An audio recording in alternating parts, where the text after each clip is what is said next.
గురు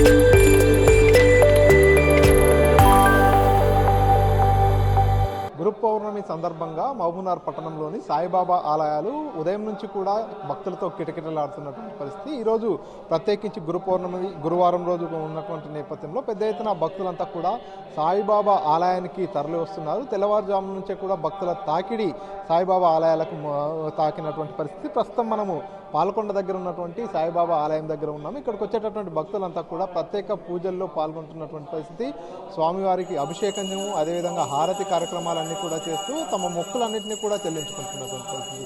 గురు పౌర్ణమికి ఎంతగానో విశిష్టత ఉన్నటువంటి నేపథ్యంలో ఈరోజు సాయిబాబాను దర్శించుకుంటే ఎంతో మంచి జరుగుతుంది అనేది భక్తుల నమ్మకం. అందులో భాగంగానే తెల్లవారుజాము నుంచే భక్తులంతా కూడా ఆలయాలకు పోటెత్తినటువంటి పరిస్థితి. జిల్లా వ్యాప్తంగా ఉన్నటువంటి ఆలయాలన్నిటికీ కూడా భక్తుల తాకిడి అయితే మొదలైనటువంటి పరిస్థితి. అసలు ఈ గురు పౌర్ణమి యొక్క ప్రత్యేకత ఏంటి, ఈ గురు పౌర్ణమి విశిష్టత ఏంటి అనేది తెలుసుకుందాం. మనతో పాటు అయ్యగారు ఉన్నారు.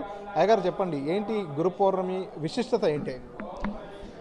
మొదటగా రాష్ట్ర ప్రజలందరికీ దేశ ప్రజలందరికీ కూడా వేదవ్యాస పూర్ణిమ గురు పౌర్ణిమ యొక్క శుభాకాంక్షలు.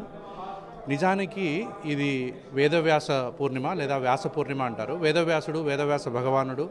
వేదవ్యాసుడు మనకి హిందూ ధర్మానికి వేదాలు అందించినటువంటి మహాభారతాన్ని అందించినటువంటి గురువు కాబట్టి ఇది ఆషాఢ మాసంలో వచ్చే పౌర్ణమిని గురు పౌర్ణిమ లేదా వ్యాస పౌర్ణిమ అంటారు. అలాగే దత్తాత్రేయ సాంప్రదాయంలో తర్వాత సాయిబాబా సాంప్రదాయంలో సాయిబాబాని సద్గురువుగా దేశ ప్రజలందరూ ప్రపంచ ప్రజలందరూ కొలుస్తారు కాబట్టి గురు పౌర్ణిమ రోజు విశేషంగా ఎక్కువ మంది భక్తులు షిరిడీ బాబా గుళ్ళోకి తర్వాత దత్తాత్రేయ గుళ్ళకి వచ్చే సాంప్రదాయం కూడా ఉంది. అందులో భాగంగానే ఈ గుడి ఏదైతే ఉందో ఇది యాక్చువల్గా శ్రీ సాయి సచ్చిదానంద ఆశ్రమము. గురూజీ శ్రీ నరసింహమూర్తి వారు దాదాపు 25 సంవత్సరాల క్రితం దీన్ని స్థాపించి ఉన్నారు. అప్పటి నుంచి కూడా మనకి ప్రతి సంవత్సరము గురు పౌర్ణమి చాలా విశేషంగా ఇక్కడ జరుగుతూ ఉంటుంది. ఈసారి ముఖ్యంగా గురు పౌర్ణమి గురువారం రోజు రావడం వల్ల మాకు మామూలుగా కంటే కూడా ఎక్కువ మంది భక్తులు వచ్చే అవకాశం ఉంటుంది. మామూలుగా ఎక్కువగా వస్తూ ఉంటారు గురు పౌర్ణిమ రోజు. ఈరోజు మన మందిరంలో మామూలుగా పొద్దున్నే మనకి వాళ్ళ అభిషేకాలతో భక్తులకందరికీ కూడా స్వామివారికి డైరెక్ట్గా అర్చన తర్వాత అభిషేకం చేసుకునే అవకాశము, తర్వాత మధ్యాహ్న హారతి, మధ్యాహ్నము యథావిధిగా ప్రతి గురువారం జరుగుతున్నట్టుగానే మనకి ఇక్కడ అందరికీ అన్నదాన కార్యక్రమము, ఈరోజు పౌర్ణమి కాబట్టి చండీ హోమము, సాయంత్రము స్వామివారి హారతి, రాత్రి మళ్ళీ స్వామివారి హారతితో ఈరోజు కార్యక్రమాలు ముగుస్తాయి. ఈరోజు ప్రత్యేకించి స్వామివారికి ఏ రకమైనటువంటి పూజలు చేస్తే ఎలాంటి పుణ్యం లభిస్తుంది, ఇక్కడ అందులో భాగంగా ఎలాంటి పూజలు ప్రత్యేక పూజలు ఏంటి నిర్వహిస్తుంది? అంటే మానస భజరే గురుచరణం అని సత్యసాయిబాబా వారు అని ఉన్నారు. అంటే గురువు యొక్క పాదాలు పట్టుకున్నట్టు, గురువు అంటే భగవంతుడే. గురువు యొక్క పాదాలు పట్టుకుంటే వారు ఈ సంసార సాగరాన్ని దాటేస్తారు అని చెప్పి సాయిబాబా వారు చెప్పి ఉన్నారు. అంటే స్పెషల్గా ఒక పూజ అని కాకుండా మనకు అభిషేకం చేసుకునే అవకాశం ఉంటుంది, అర్చన చేసే అవకాశం ఉంటుంది. ముఖ్యంగా గురుచరిత్ర పారాయణం అంటే గురు సాంప్రదాయంలో అత్యంత ముఖ్యమైనది పారాయణం.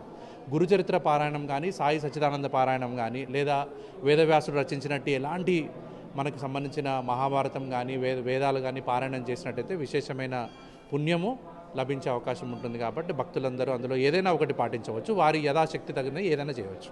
ప్రతి ఏటా వచ్చేటటువంటి గురు పౌర్ణమితో పోల్చుకుంటే ఈ ఏటా గురువారం రోజు ప్రత్యేకించి గురు పౌర్ణమి వచ్చినటువంటి నేపథ్యంలో భక్తుల తాకిడి ఏ విధంగా ఉంది? భక్తుల సంఖ్య ఎక్కువగా ఉందని? అవును, మామూలుగానే మనకి గురువారం రోజు మన మందిరానికి చాలా ఎక్కువగా ఉంటుంది. గురు పౌర్ణమి గురువారం రోజు రావడం అనేది మరింత విశేషమైనది. ఇది 2025వ సంవత్సరము సరిగ్గా మనకి ఆషాఢ మాసము పౌర్ణమి గురువారం రావడం వల్ల మనకి మామూలుగా కంటే కూడా ఇవాళ చాలా ఎక్కువగా భక్తులు ఉన్నారు. సో ఇది ఏదైతే గురు పౌర్ణమి గురువారం రోజు ప్రత్యేకించి వచ్చినటువంటి నేపథ్యంలో భక్తులు ఉదయం నుంచి కూడా పెద్ద ఎత్తున వస్తున్నట్టుగా ఇక్కడ ఉన్నటువంటి ఆలయ ప్రధాన అర్చకులు కూడా చెప్పుకొస్తున్నటువంటి పరిస్థితి. ఈరోజు స్వామివారిని దర్శించుకోవడం, స్వామివారి పాదాలను తాకి స్వామివారిని మొక్కినట్టయితే కోరిన కోరికలు తీరుస్తారు, రకరకాల ఇబ్బందులున్నా కూడా తొలగిపోతాయనేది భక్తుల నమ్మకం. అందులో భాగంగానే ఇక్కడికి వచ్చేటటువంటి భక్తులంతా కూడా అభిషేకం కావచ్చు, అర్చన కావచ్చు, వాటన్నిటిని కూడా ప్రత్యేక పూజలు నిర్వహిస్తున్నటువంటి పరిస్థితి అయితే సాయిబాబా ఆలయం దగ్గర నెలకొంది. కెమెరా పర్సన్ నర్సింగ్రెడ్డితో మణికంఠ, RTV, మహబూబ్ నగర్. తెలుగులో న్యూస్ కి ఫాస్టెస్ట్ యాప్ ఇప్పుడు టోటల్లీ న్యూ అవతార్లో జస్ట్ 5 సెకండ్స్ లో కంప్లీట్ న్యూస్. సోషల్ మీడియాలో ట్రెండ్స్ కి one stop solution. Live TV app voice search option తో ఇప్పుడే డౌన్లోడ్ చేయండి లేదా అప్డేట్ అయిపోండి. యాప్ లింక్ డిస్క్రిప్షన్ లో ఉంది.